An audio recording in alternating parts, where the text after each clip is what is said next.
I thought you might want to talk a little bit about M&A.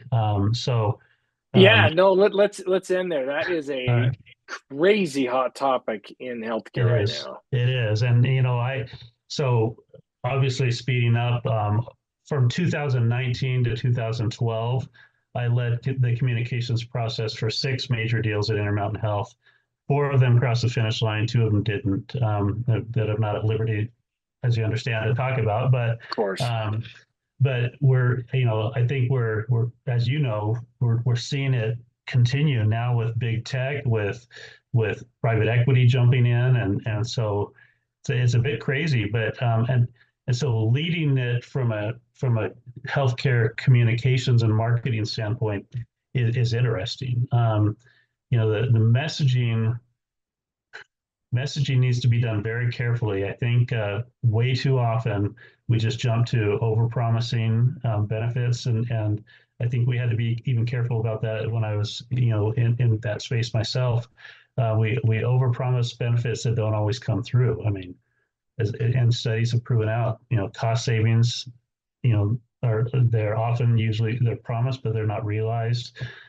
Greater market power ends up leading to higher prices, not lower prices. Access, to services doesn't always improve. So anyway, there are some exceptions, and there are some great benefits that have come from some of those M&As, but those are rare. And so, it's you just even there. I think there's some other good reasoning that you can cite for doing this, but I think cost savings and uh, improved access to care. I'm not sure that those are necessarily the things.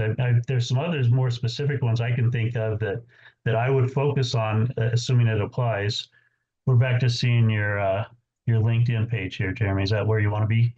I'm just while you're talking, I'm just pulling Yeah. that up. Oh yeah, yeah, yeah. So Oh, I've oh, done, your survey. I do Okay, I so see. much M&A research through our platform, but then I do it on LinkedIn as well. And Yeah, it's there's a lot of, I mean, you have big tech, like you said, that's acquiring and starting their own private equities, buying up. They've been doing that forever. yeah, Insurance companies are buying up, and now you got med device and life sciences companies like yeah, McKesson and Cardinal. They're buying up, and so there's just a lot of concern. So I'm like, oh, I'm going to go launch some stuff. Private equity and insurance companies are kind of yeah, are the ones that concern most people in healthcare the most about all this merger and yeah. acquisition. So that I just Um, while you were talking, I didn't want to get distracted, but oh just kind no, of no show problem. that there's a lot of concern. No, that's good that you got that. You pulled it up and shared that.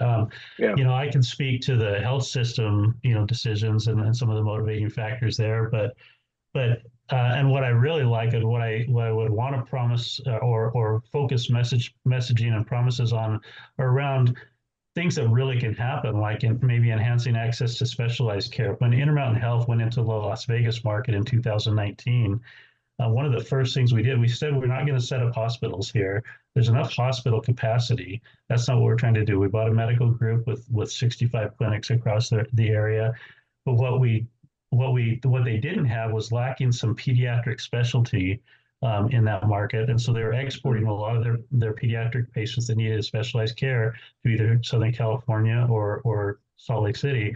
We embedded a pediatric specialist. I don't remember exactly what her specialty was, but embedded this physician in a hospital in the Las Vegas market, and that was because we made that acquisition. We were moving into that market and growing into it. So there are there are definitely benefits That's to. a smart way to do it.